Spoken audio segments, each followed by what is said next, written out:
యేసు జన్మించినప్పుడు లోకమంతటా వెలుగు ప్రకాశించెను. ప్రభు యేసు క్రీస్తునకే, ప్రభు యేసు క్రీస్తునకే, రానయ్యన్న యేసు క్రీస్తునకే. లోకమునకు వెలుగైన యేసు క్రీస్తుని మరొకసారి ధ్యానం చేసుకొని ముగించుకుందాం. తలలు వంచండి, ప్రార్థన చేద్దాం.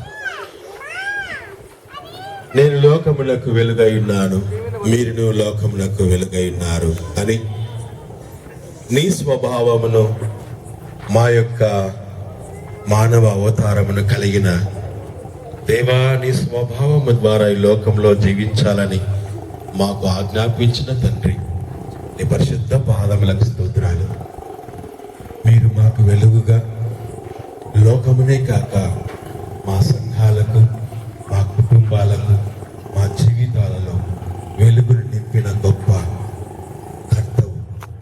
వెలుగుకు మీరే మూలం, అమూలమై ఉన్న మీరు మాకు ఈ సమయంలో చిన్న బిడ్డల ద్వారా మా ప్రభా, మీరు మానవ అవతారముతో ఈ లోకంలోనికి వచ్చి మీరు వెలుగును మాకు పంచి ఇతరులకు మీరు పంచుడి అని ఒక ఉపదేశమును బిడ్డల ద్వారా అనుగ్రహించారు. మీకే స్తోత్రాలు.